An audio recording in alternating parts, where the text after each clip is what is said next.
So I've been getting a lot of questions from people asking how to land a remote job. And because my team specializes in helping Caribbean professionals land remote jobs in 90 days or less, I'm going to answer as many of your questions as possible to give you some insight so you know where to start, and how to succeed.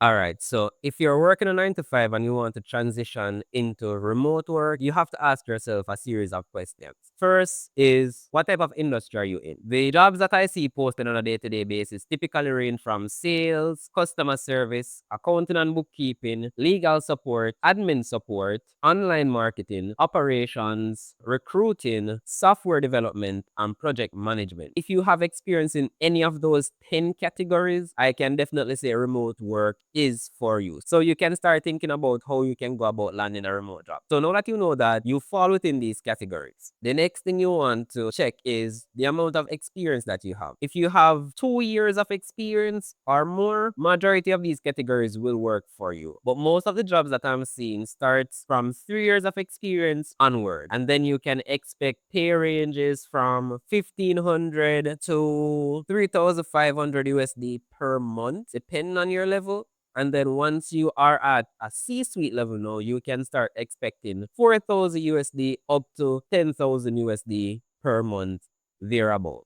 So once you have the industry and you've confirmed that you have the years of experience, the next thing you want to look at now is the tools and responsibilities that you'll need to carry over into the remote job market. So you want to get a pen and a paper, first thing.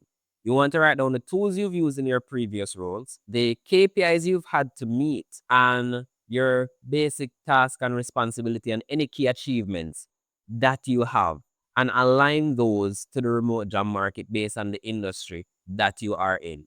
Once you have all of those, you are an ideal candidate to start working remotely. That's not taking into consideration equipments like your laptop, headset, camera, things along those lines. But once you have 3 or more years of experience, then I can definitely say remote work is for you, and it's definitely something you should consider pursue. So now when it comes on to getting a remote job, once you understand that you have the experience needed, the next thing is your equipment. That is very, very, very important, because if you have the experience but don't have the equipment and you're applying to jobs that don't provide equipment, then your experience means nothing. You're not the ideal candidate. So when it comes on to your laptop now, you need something, and this is the bare minimum specs, by the way. You need a laptop with at least 8 gig of RAM. I recommend 16, and you need at least an Intel i5 10th gen processor. Minimum, I recommend at least a 12th gen processor. And when it comes on to storage, I recommend 512 gigabyte worth of storage. You can start, however, with as little as 256 gigabyte worth of storage. That's the baseline. And it depends on the position as well. If you're doing heavy software development, look more towards 16 gig of RAM to 32 gig of RAM. And you'll also want a higher processor as well. So it depends on the role that you're looking to apply to. But the minimum, the baseline, 8 gig of RAM, but recommend 16. Now, along with your laptop, you will need a few other things, which heavily depends on the industry that you're in. If you're in sales or customer service, you'll obviously need a headset, a good quality headset. You will need that. You will also need a camera. This would mainly be for people who are in recruiting, operations, because you'll be hosting meetings. There will be a lot of meetings there. You'll also need a headset, by the way, not a high quality headset like if you were a customer service rep, but you need something with clear audio. I don't know how to tailor my resume to the Google XYZ formula because I am not sure what my accomplishments and achievements are. How do I go about writing that in a compelling way on my resume if I've never really been keeping track of those things before? All right. So it comes down to three basic components when it comes down to writing your resume, especially using the Google XYZ formula, because the recruiter wants to know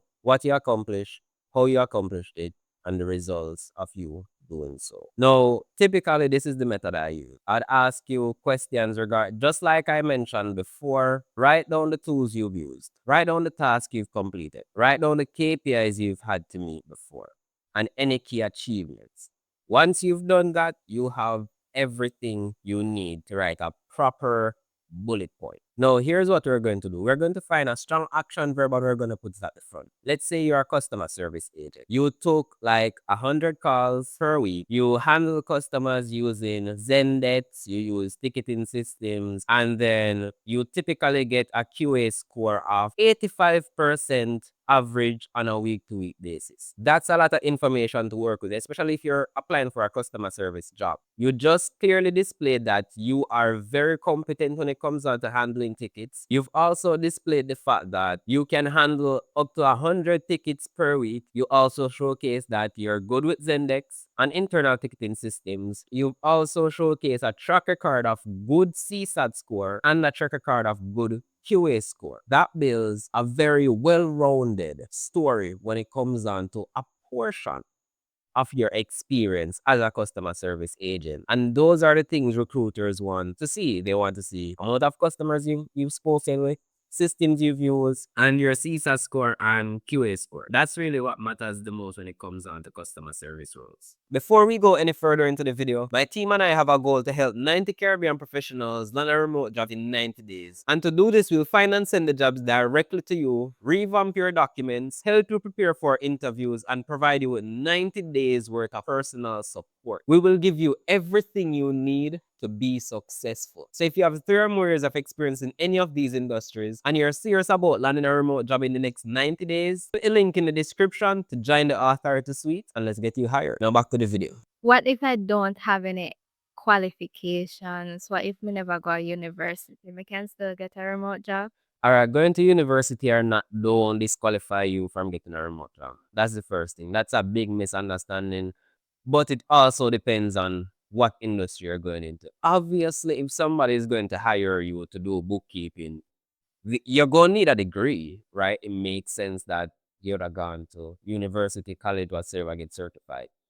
Other than that, most of the jobs don't require you to have a degree. That's the first thing. So do not count yourself out from getting a remote job just because you do not have a degree. Do not count yourself out from getting a remote job just because you don't have any CXC. Do not count yourself out from getting a remote job just because you only have CXC. Right? These things do not disqualify you. What can disqualify you though is if you have 0 years of experience. You can get a remote job, but I promise you, it's going to be 100 times harder to get a remote job than to get a local job. So my recommendation to you, if you have 0 years of experience and you want to get a remote job, get a local job first. You need to learn some professional etiquette. That's the first thing. You're going into a remote space. Gain the discipline by going in office first. Gain the experience by going in office first. There is so much you can learn from working in office that you can then implement by working from home. Right? So keep that in mind. If you have 0 years of experience, it's going to be extremely hard to land a remote job.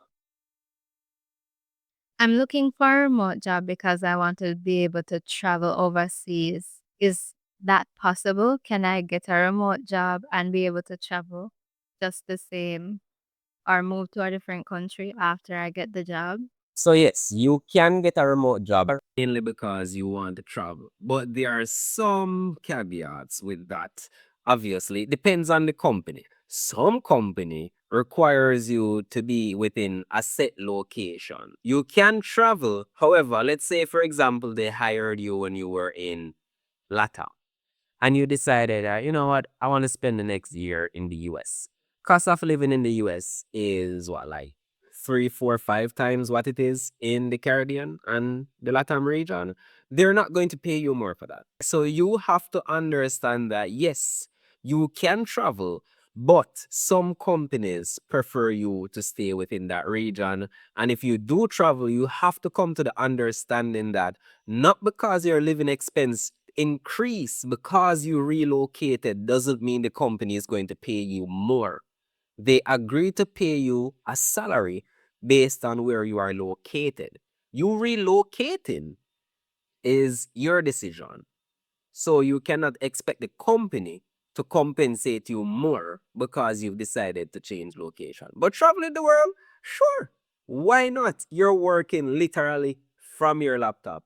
The whole point of working remotely is freedom. It isn't to turn your house into a jail cell. So if you want to work remotely and travel, work remotely and travel. Just do the people and work. So they don't have a problem. I've been applying for a while now, but I haven't been getting any responses. And when I do get a response, it's a rejection email.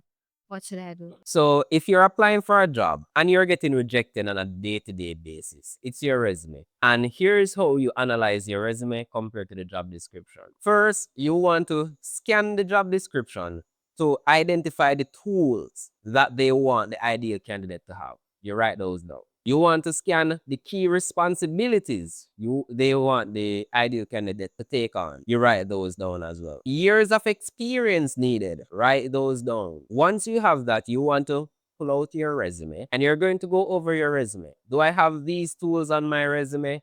No, you won't get the job. Do I have 50% of these tools on my resume? Yes, there's a slight possibility, but someone who has all of the tools will get the job over you. What about responsibilities? Have I done this, and this before? Yes. Are they on your resume? Not really. You will not get the job. What you need to do is you need to write your bullet point in a manner that will showcase the tools, the responsibilities, and the impact you had on that company. If you cannot write your bullet points in that manner, then you will have a problem landing a remote job. You could have 20 years of experience and the job require 5 and you're the ideal candidate. Believe me, if you do not know how to put your experience on paper, these people will never see your value. And what you need to prioritize is your positioning and displaying your value. If you cannot display your value, there is nothing that can prove to these people that you are the ideal candidate. As a matter of fact, I'm going to link under this video the link to one of the resumes that we have rewritten, my team and I, so that you can see what your resume should actually look like. So when you're writing your resume, if you're getting rejections, compare your resume to our standard.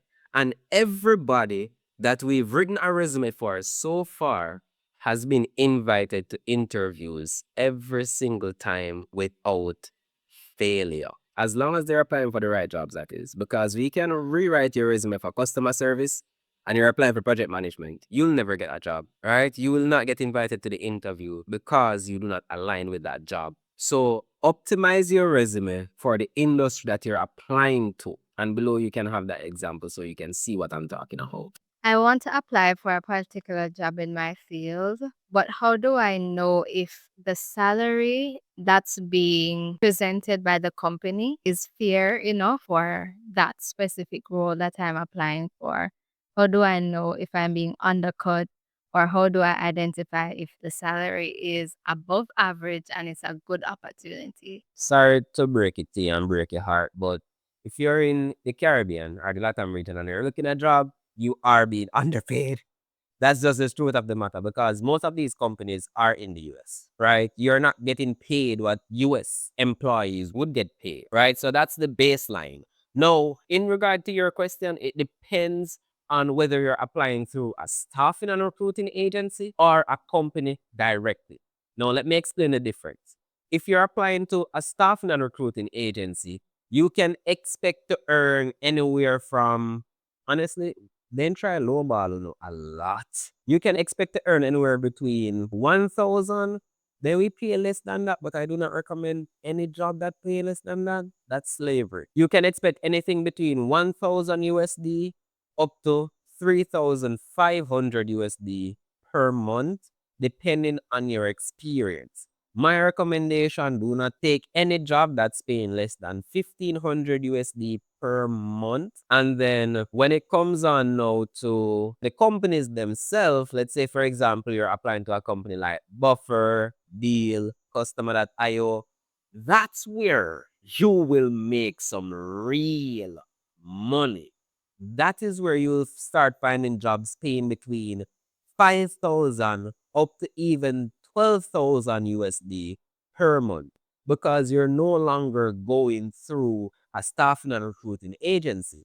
These companies are companies that are hiring people from around the world to work globally. They are not looking for the cheapest labor they can find. They're looking for the best talent in the market within their budget. And I'm seeing jobs from these companies paying 180,000 USD per year. You cut that up in a 12 months and tell me how much that, right? So it depends. If you're going through a staffing and recruiting agency, honestly, more than not, you're going to get undercut. But compared to what you'll be earning locally, it's way more. A majority of these jobs pay more than $250,000 per month. And to me, that's a good deal. It's a very good deal because local jobs paying that amount are not easy to get. And some people make it sound like they're easy to get. Some people get one-off opportunities where they're earning like $1 million JMD per month working for another company. And not everybody get the opportunity to capitalize on something like that, right? So that's something you have to keep in mind. So just keep those price range in mind whenever you're looking to go into or apply to any remote position. You determine what you are worth. If you want higher pay that will change your life forever, go look for the companies directly. If you want something to just earn more than you're making right now working locally, start with a staffing and recruiting agency and work your way up to a company directly. That way you can get paid what you are truly worth. I'm landing interviews, but I'm not passing the interview stages. What should I do? All right. Now, if you're landing interviews and you're not getting past the interview stage, that means you do not know how to showcase your value. Your resume does a good job of it because you landed the interview. But when it comes on to tell me about yourself, you're not answering those questions by focusing on how your experience can help the company solve the problem they're having right now. No, no, no, no, no. That's not what you're focusing on. But that's what they want to hear. Tell me about yourself. The full question is tell me about yourself. How can you help me solve this issue? That's the full question. You need to learn how to talk more about your experience. Dry brag. That's what they call it. Dry bragging. You have accomplished a lot in your professional career. I know it for a fact. If you're taking 100 calls per week, if you're doing bookkeeping for 5 different companies, earning more than 500 million Jamaican dollars per year, you are doing a lot. You've accomplished a lot. If you've managed projects where it went left, went right, then went up and went down, and you still managed to land it on target, you did something phenomenal. Talk about it. The issue is you do not know how to talk about your experience. That is the main concern. So you want to, whenever you land an interview, get your resume, get the job description, point out what skill do I have that solve this issue that they're hiring for. You can know the issue they're hiring to fix based on the responsibilities you will have. Once you can identify that and be like, oh, let's say they want somebody to do this. So when it comes down to the interviews, what you want to do is you want to practice and you want to research. Stop winging the interviews. Winging the interviews, that does not work. So when you're answering the interview questions, you should always be aligning them back to what they're looking for in a candidate. Aligning your answers back to what the job description requires. Aligning the answers back to how your skill set will help them to solve this specific issue. And I know interviewing on a whole is a big, big problem for a lot of people. Because we know interviewing is a big, big issue, we've created our own interview simulator so we can actually help people who are in the Career Club Authority Suite to land these interviews. Now, if you want access to this interview simulator, the link to join the Authority Suite will be below in the description.